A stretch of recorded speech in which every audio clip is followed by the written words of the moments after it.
प्रेमाची गोष्ट या मालिकेच्या 2 नोव्हेंबरच्या जबरदस्त भागामध्ये फायनली सावनीचं गुपित, सावनीने जे कारस्थान केलंय ते समोर आलंय. लकीने सगळं सांगितलंय आणि त्यानंतर मुक्ता आता सावनीच्या बाबतीत काय निर्णय घेणार, सावनीला कशी अद्दल घडवले हे या व्हिडिओमध्ये पाहू. 2 नोव्हेंबरच्या भागामध्ये मुक्ता आणि सागर आता फोनवरती बोलत असतात. सागर सांगत असतो, खरं तर माझे क्लायंट मला म्हटले होते की तुम्ही दोघं जण ज्या अवस्थेमध्ये मला व्हिडिओवरती दिसलात ना, तसेच दिसला पाहिजे. त्याच्यावर तुमचं काय म्हणणं आहे? यावरती मुक्ता म्हणते ही तुमची फॅन्टसी आहे ना, या घरी मी तुम्हाला सांगते घरी आल्यावरती मी काय काय करते ते. असं म्हणत मुक्ता आणि सागर यांच्या गप्पा टप्पा चालू असतात. त्यावरती सागर म्हणतो, मी लवकरात लवकर घरी येतोय, तोपर्यंत क्लायंट घरी पोहोचतील आणि तुम्ही हे सगळं अटेंड करा. असं म्हटल्यावरती मग मात्र आता मुक्ता या सगळ्यामध्ये कामाला लागते, बाहेर येते आणि आता इकडे ती सगळं काम करायला लागते, जेवण बनवायला लागते, जेणेकरून क्लायंट आल्यावरती कोणत्याही प्रकारे अडचण यायला नको. आणि इकडे सावनी मोबाईलवरती गेम खेळत असते. इंद्रा चिडते आणि किती फरक आहे ह्या दोघींच्यामध्ये. म्हणजे दोघी जणी, म्हणजे मुक्ता इतकी शिकलेली, स्वतः डॉक्टर आहे मुक्ता, तरीसुद्धा मुक्ता डॉक्टर असून तिला कोणत्याही प्रकारचा माज नाही किंवा कोणत्याही प्रकारे ती कुणावरती उतत नाही, मातत नाही. पण तरीसुद्धा ही सावनीला ना कसली अक्कल, ना काडीची कमवायची अक्कल. पण मोबाईलवरती गेम खेळण्याच्या बाबतीत आता सावनी बरोबर या सगळ्यामध्ये पुढे आहे. या सावनीचं काय करायचं, लाज नाही वाटत तिला. इकडे येऊन बसलेली आहे, इथे येऊन बसले आणि त्याचबरोबर इथे आता फुकटचे तुकडे तोडत बसलेली आहे. या सगळ्यामध्ये सावनीला आता मात्र लाज वाटत नाही असं आता ती म्हणत असते. तोपर्यंत सावनी मात्र गेम खेळत असते आणि ती वाट पाहत असते की या सगळ्यामध्ये कधी एकदा हे सगळं प्रकरण हे होतंय आणि आता पुन्हा एकदा एक क्लायंट आल्यावरती तमाशा होतोय. तोपर्यंत आता क्लायंट वगैरे यायला सुरुवात झालेली असते. तोपर्यंत क्लायंट आता जेवायला वगैरे बसतात. तर जेवायला बसल्यावरती इकडे आता मुक्ता त्यांना ते जेवणाचं कौतुक करत असतात. ज्या वेळेला ते जेवणाचं कौतुक करत असतात त्याच वेळेला सागर पण तिकडे येतो.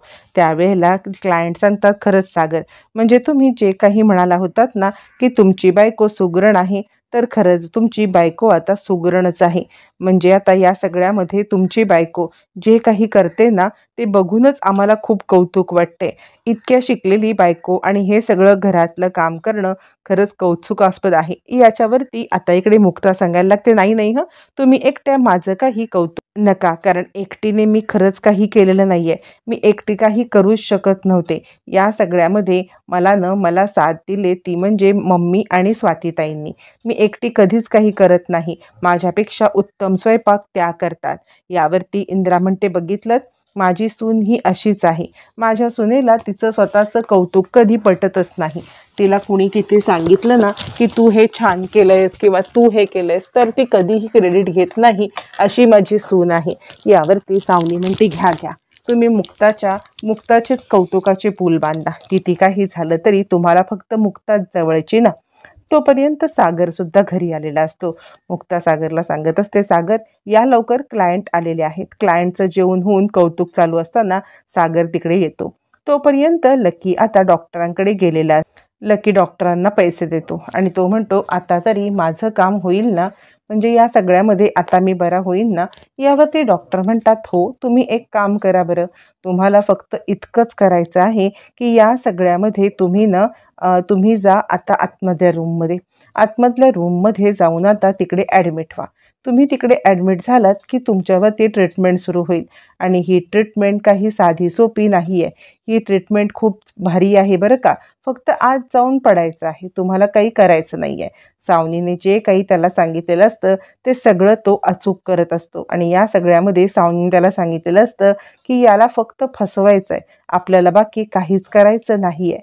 म्हणजे आता तो तिकडे आला की त्याला या सगळ्यामध्ये ॲडमिट करून घ्यायचं आणि नंतर तिकडून कायमचं गायब व्हायचं. हा आता प्लॅन असतो आणि त्याच्याबद्दल लकीला काहीच माहीत नसतं. लकी पैसे चोरून त्यातले 10 लाख रुपये घेऊन तो पोहोचलेला असतो. तोपर्यंत सावनीला फोनवरती अपडेट्स मिळतात की लकी तिकडे पोहोचलेला आहे. लकी पोहोचलाय म्हटल्यावरती सावनी आता त्याला सांगते, पुढे तुला काय करायचं आहे माहिती आहे ना. यावरती तो आता खोटा डॉक्टर सांगायला लागतो, हो, मला तुम्ही सांगायची काही गरज नाही आहे. मला माहिती आहे ना आता मी काय करायचं आहे ते. मला जे काही करायचं आहे ते सगळं मी पद्धतशीररित्या करतो." असं म्हणत इकडे आता तो डॉक्टर तिला सांगतो आणि आता इकडे आता वाट पाहत असते सावनी वाट पाहते की कधी या सगळ्यामध्ये एकदा आता लकी इकडे जातोय, ते पैसे हातात येत आहेत आणि इथे तमाशा होतोय. हा तमाशा कसा आणि कधी होतोय हेच पाहण्यासाठी सावनी उत्सुक असते. तोपर्यंत सागर घरी आलेला असतो आणि आता क्लायंटसोबत गप्पा मारत असतो. क्लायंट आणि सागर हे दोघंजण गप्पा मारत असताना क्लायंट सांगायला लागतात, "खरंच तुमच्या मिसेसने खूप छान जेवण केलेलं आहे आणि तुमच्या मिसेसचं जितकं कौतुक करावं तितकं कौतुक कमी आहे." असं कौतुक चालू असतं. मुक्ता त्यांचं कौतुक करत असते. त्यावरती सागर म्हणतो, "हे बघा, तुम्हाला जेव्हा कधी वाटेल ना की आमच्या घरी जेवायला यावं, त्यावेळेला तुम्ही आमच्या घरी जेवायला या. तुम्हाला कोणत्याही प्रकारची रोकटोक काहीच असणार नाहीये. तुम्ही कधीही कसंही आमच्या घरी जेवायला या." असं म्हणत सागर त्यांना बोलत असतो. त्यावर क्लायंट म्हणतात, "हे असं जेवण जर आम्हाला मिळणार असेल ना तर आम्ही रोज जेवायला येऊ." मुक्ताने केलेली रसमलाई त्यांना खूप आवडलेली असते आणि त्यामुळे ते मुक्ताच्या रसमलाईचं कौतुक करत असतात. त्यावरती इंदिरा सांगते, "हो, जगातली भारी रसमलाई माझी सून बनवते बरं का." आणि तुम्हाला मी जाताना ती पॅक पण करून देतो. त्यावरती ते सांगतात, "खरंच तुमच्यासारखे फॅमिलीकडे जेवायला येणं म्हणजे खूपच भाग्याचं आहे. जेवण तर छान असतं पण प्रेम, आपुलकी, माया हे सुद्धा खूप मिळतं." सावनी म्हणते, "हो, हो. तुम्हाला सगळं मिळेल. प्रेम मिळेल, आपुलकी मिळेल, माया मिळेल, पण पैसे मात्र तुमचे काही मिळणार नाहीत. तेवढी गोष्ट तुम्ही लक्षात ठेवा." असं म्हटल्यावरती इकडे आता सावनी वाट पाहत असते धमाका होण्याची. त्यावरती मग आता ते क्लायंट जायला निघतात. ज्यावेळेला क्लायंट जाण्यासाठी निघतात त्यावेळेला आता मात्र इकडे सांगायला लागते. आता मुक्ता म्हणते, "मी पैसे घेऊन येते. थांबा हं, मी पैसे आणते." असं म्हणत मुक्ता पैसे आणण्यासाठी आत जाते. सावनी आता काउंटडाऊन सुरू करते. सावनी काउंटडाऊन करत विचार करते की आता मोठा धमाका होणार. ही रडत-रडत बाहेर येऊन सांगेल, रडत-रडत येऊन सांगेल की आता पैसे नाही आहेत आणि मग जो खरा धमाका होईल ना, तो धमाका खूप महत्त्वाचा आहे आणि तो धमाका पाहायला मी खूप खूप उत्सुक आहे. असं म्हणत इकडे आता सावनी वाट पाहत असते आणि मुक्ता रूममध्ये येते. मुक्ता रूममध्ये येते, पाहते तर काय, या सगळ्यामध्ये मुक्ताला तिथे एकही दमडा दिसत नाही आणि मग मुक्ता हादरते. पूर्णपणे या सगळ्यामध्ये तिथले पैसे संपलेले असतात आणि आता मुक्ता ते रिकामं कबर्ड पाहत बसते. हे कसं काय घडलं? हे कसं काय घडलं? असा विचार करत आता मुक्ताला जबरदस्त धक्का बसतो. पण धावत जाऊन क्लायंटच्या समोर काही सांगणं हे मुक्ताला काही पटत नाही. मग मुक्ता विचार करते, या सगळ्यामध्ये मी आता सागरला आतमध्ये बोलवते. मग मुक्ता बाहेर येते. "सागर, जरासं आत याल का?" यावरती सागर म्हणतो, "काय झालंय मुक्ता?" मुक्ता सांगते, "तुम्ही 2 मिनिटं फक्त आत याल का?" असं म्हटल्यावरती सागर म्हणतो, "आलो." मग ती मुक्ता त्याचा हात धरते आणि त्याला आतमध्ये घेऊन जाते. मुक्ता ज्यावेळेला हात धरून आत घेऊन जाते त्यावेळेला सागर म्हणतो, "काय चाललंय तुमचं? बाहेर क्लायंट आहेत आणि तुम्ही अशा पद्धतीने मला आतमध्ये आणलंत, ते बरं दिसत नाही." मुक्ता म्हणते, "मी कुठे म्हणते तुम्हाला बरं दिसतंय? अहो, इकडे जो काही प्रॉब्लेम झालाय तो प्रॉब्लेम खूप खूप मोठा आहे." सागर म्हणतो, "काय झालं?" मुक्ता म्हणते, "हे बघा, तुम्ही माझ्याकडे चावी दिलीत, मी पैसे आत ठेवले, काल मी पैसे चेक पण केले होते. पण आज मी ज्यावेळेला इकडे बघायला आले, इथे पैसे नाही आहेत बघा, हे कबर्ड पूर्णपणे रिकामं आहे." असं म्हटल्यावरती सागर म्हणतो, "हे कसं शक्य आहे?" मुक्ता म्हणते, "मला पण त्याच गोष्टी काही कळत नाहीयेत. आता सध्या तुम्ही काय करायचं ती फक्त गोष्ट बघा, ही गोष्ट आजची वेळ निभावून न्या." सागर म्हणतो, "मी ती वेळ निभावून नेतो, कारण ते क्लायंट तसे आपलेच आहेत. कोणत्याही बाबतीत त्या क्लायंटला आपल्यावरती काहीही डाऊट येईल असं मला नाही वाटत." असं म्हटल्यावरती मुक्ता सांगते, "ठीक आहे, मग तुम्ही एक काम करा, आत्ताच्या आत्ता क्लायंटला सांगायला चला." असं म्हटल्यावरती मुक्ता आणि सागर समोर येतात.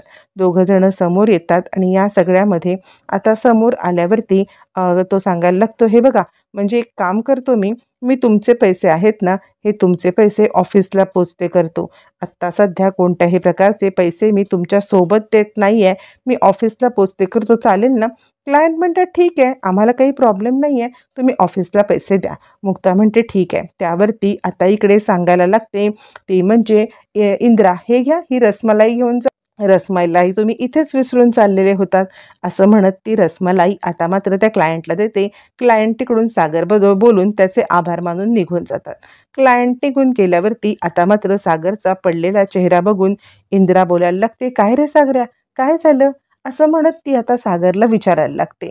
त्यावरती स्वाती म्हणते, दादूस तुझा चेहरा का पडलाय? नक्की काय घडलंय? यावरती मुक्ता सांगायला लागते, स्वातीताई जे क्लायंटचे पैसे द्यायचे होते ना, ते पैसे आपल्या तिजोरीतून गायब आहेत. आता मात्र सगळ्यांना धक्का बसतो. असे कसे पैसे गायब होऊ शकतात? म्हणजे अशा पद्धतीने कोण पैसे गायब करेल? यावरती मुक्ता सांगते, माझ्याकडे चावी ठेवायला दिली होती. काल रात्रीच्याच वेळेला मी चावीने हे सगळं चेक केलं होतं आणि त्यावेळेला तिथे पैसे होते. मी त्याचे छोटे-छोटे बंडलसुद्धा करून ठेवले होते, जेणेकरून आपल्याला देण्यासाठी क्लायंटला सोपे जावे. असं म्हटल्यावरती आता इकडे मग आता स्वाती म्हणते, "मग पैसे गेले कुठे?" त्यावरती इंदिरा म्हणते, "आधीसुद्धा आपल्याकडून असंच गोष्टी घडली होती. अशीच गोष्ट घडल्यामुळे पुन्हा आपण तशाच गोष्टी नाही करायला पाहिजे होत्या."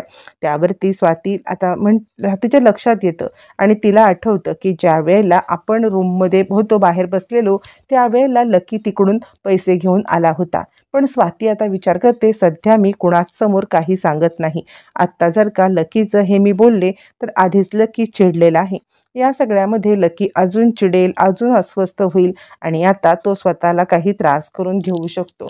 त्यामुळे सध्या तरी मी आता कोणत्याही बाबतीत लकीला काही बोलत नाही, असा ती विचार करते आणि आता ती गप्पच बसते. त्यावेळेला सागर म्हणतो, रूममध्ये कोण गेलं होतं?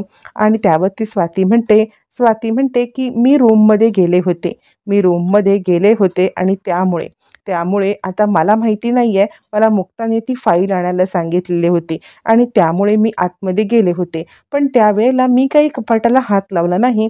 कपाटाला हात न लावताच मी तिकडून तशीच परत आले होते आणि त्यामुळे आता मला काही माहीत नाही आहे. म्हणून स्वाती आता काही बोलत नाही. इकडे आता सावनी विचार करते, आता हे माझ्यावरती येणार.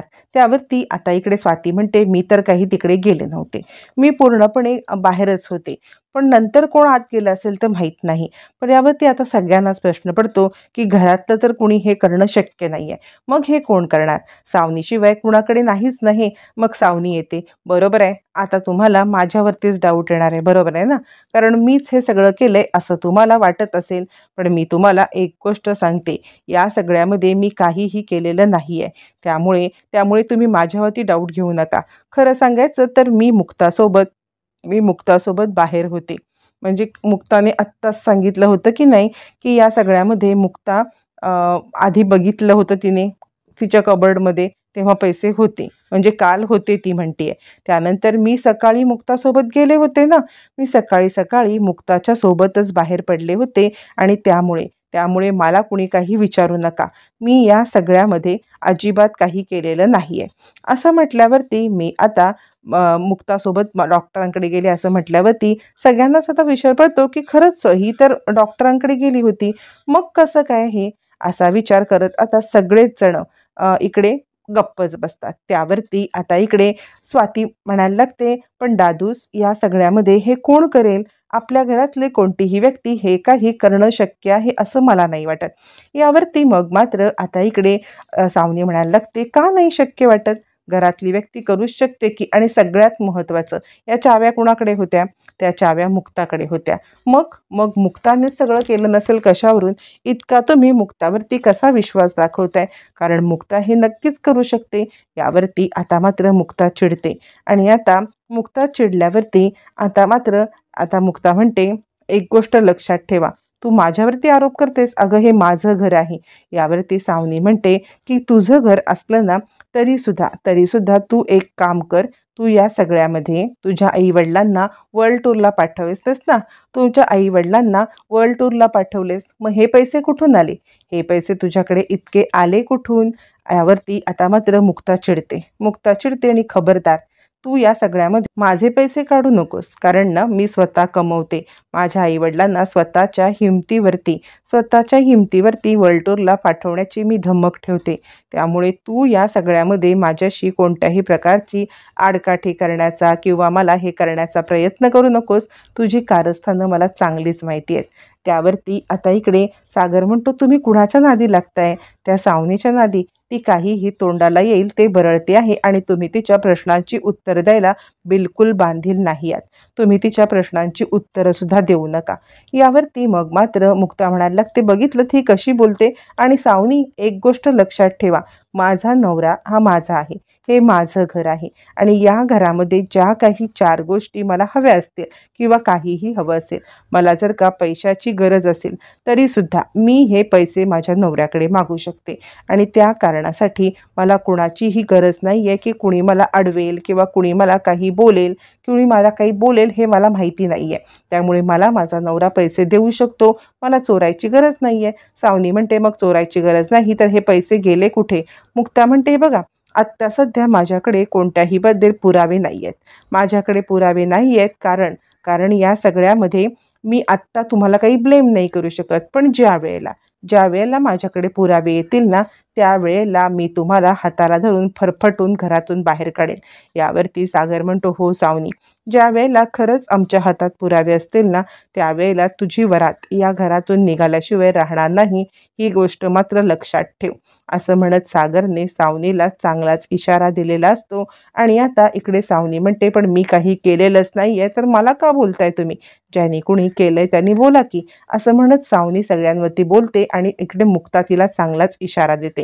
आत्ता आम्ही बघू ग कुणी काय केलंय ते. कुणी काय केलंय ते आम्ही सगळं बघणार आणि या सगळ्यामध्ये आता मात्र तुझी रवानगी आता बरोबर जिथून तुला आणलंय ना तिकडे होणार. ही गोष्ट मात्र तू विसरू नकोस. असं म्हणत ती सावनीला चांगलाच इशारा देते. सावनी म्हणते, ठीक आहे, बघूया कोण घराच्या बाहेर जाते ते. असं म्हणत निर्लज्ज सावनी या सगळ्यामध्ये इतकं सगळं होऊन सुद्धा आता आपण या सगळ्यामध्ये कसे निर्दोष आहोत हेच सांगण्याचा प्रयत्न करत असते आणि म्हणते, ठीक आहे, काहीही झालं तरी सुद्धा मी कुणाला घाबरत नाही. मग मुक्ता रागारागात आत निघून जाते. मुक्ता निघून गेल्यावरती सागर सांगतो, सावनी, मुक्तावरती आरोप करायची तुला लाज नाही का वाटली? त्यानंतर तो आत येतो. आत आल्यावर तो म्हणतो, तुम्ही काय करताय? तुम्ही काय करताय या सगळ्यामध्ये? तुम्ही तिच्या आता मात्र विचार करू नका, कारण ती मूर्ख बाई आहे. आता या सगळ्यामध्ये तुम्ही आता या सगळ्यामध्ये तिला विसरून जा. ती काय बोलते ते लक्षच देऊ नका. यावरती मुक्ता म्हणते, ती काय म्हणते यापेक्षा मला जास्त महत्त्वाचं आहे की हे पैसे गेले कसे, कुठे गेले, ही गोष्ट माझ्यासाठी जास्त महत्त्वाची आहे सागर. म्हणजे घरातली गोष्ट कुठे गेली? मी खरंच हात जोडून तुम्हाला प्रामाणिकपणे विनंती करू इच्छिते की खरंच मी काहीच नाही केलेलं आहे. सागर म्हणतो, वेड्यात का तुम्ही? माझा तुमच्यावरती पूर्ण विश्वास आहे. तुम्ही असं काही करणार नाही, ही गोष्ट मला 100% माहिती आहे. त्यामुळे तुम्ही स्वतःला ब्लेम करून घेऊ नका, कोणत्याही बाबतीत स्वतःला त्रास करून घेऊ नका. माझा तुमच्यावरती विश्वास आहे. असं म्हणत तो मुक्ताचा हात आपल्या हातात घेतो. मुक्ता म्हणते, पण मीच मूर्खपणा केला. म्हणजे आत्तापर्यंत मला जर का गोष्टी माहिती होत्या की या सगळ्यामध्ये आपल्या घरातून पैसे जात आहेत, मग मी सुद्धा अलर्ट राहायला पाहिजे होतं ना. मी अलर्ट राहून या सगळ्यामध्ये ह्या गोष्टी हँडल करायला पाहिजे होत्या. पण तरीसुद्धा मी या गोष्टी हँडल केल्या नाहीत कारण ना मी निश्चिंत होते की आपल्या घरातून कोण पैसे देणार आहे. सागर म्हणतो, एकतर माझा तुमच्यावरती बिलकुल डाऊट नाही आहे. तुम्ही असं काही करणार नाही याची मला 100% खात्री आहे. त्यामुळे तुम्ही स्वतःला ब्लेम करून घेऊ नका, कारण या सगळ्यामध्ये मी तुम्हाला कधीही काही बोलणार नाही. असं म्हणत सागर मुक्ताला आश्वासन देतो आणि तिला पूर्णपणे पटवून देतो की माझा तुमच्यावरती आता मात्र विश्वास आहे. यावरती आता मुक्ता विचार करते, हे सगळं कुणी केलं असेल, काय केलं असेल? ती आता विचार करत असते आणि तिला एकदाही आता मात्र डाऊटसुद्धा येत नाही की लकीने हे सगळं केलेलं असेल म्हणून. त्यावरती आता स्वाती तिला भेटते. स्वाती म्हणते, मुक्ता, मी दादूसमोर बोलले नाही हे सगळं, पण मला तुला हे सांगावंसं वाटते, कारण त्या दिवशी आता मात्र या सगळ्यामध्ये खूप मोठा मी गोष्ट बघितली. यावरती आता स्वातीला विचारते, मुक्ता, काय बघितलं तुम्ही? तर मग स्वाती सांगते, त्या दिवशी तुमच्या रूममधून लकी हातामध्ये पिशवी घेऊन बाहेर आला होता. त्यावरती आता इकडे मुक्ता म्हणते, कसली पिशवी? त्यावरती स्वाती सांगते, अगं ती पिशवी पडली ना, त्याच्यातून खूप सारे पैसे खाली पडले होते. खूप सारे पैसे खाली पडले आणि त्यामुळे या सगळ्यामध्ये मला डाऊट येतोय, लकीने ते पैसे घेतले असतील का? त्यावरती आता इकडे मुक्ता म्हणते, नाही, मला खरंच काही कळत नाही आहे. आणि त्यावरती आता मात्र इकडे स्वाती म्हणते, तू त्याच्याशी बोलून घे ना.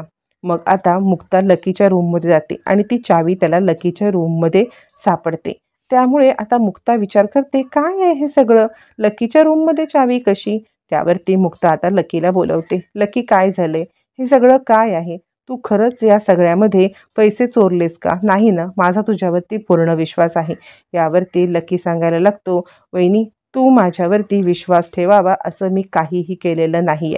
यावरती आता मात्र मुक्ता म्हणते, काय झालंय? तू पैसे घेतलेस? मग लकी कर्मकहाणी सगळी सांगतो की कशा पद्धतीने सावनीने मला फसवलं. माझे असे रिपोर्ट आले होते, त्यामुळे मला तिने असं एका डॉक्टरांचं नाव दिलं. त्या दिवशी बघितलंस ना, ते नाव देऊन त्या डॉक्टरांकडे तिने मला पाठवलं. डॉक्टरांकडे पाठवल्यावरती तिने मला या सगळ्यामध्ये ज्या गोष्टी सांगितल्या त्या अशा होत्या आणि मग घडलेला प्रकार कळतो. पैसे का चोरले कळतात. आता मुक्ता सावनीला कसा धडा शिकवणार पाहणाऱ्यांच्या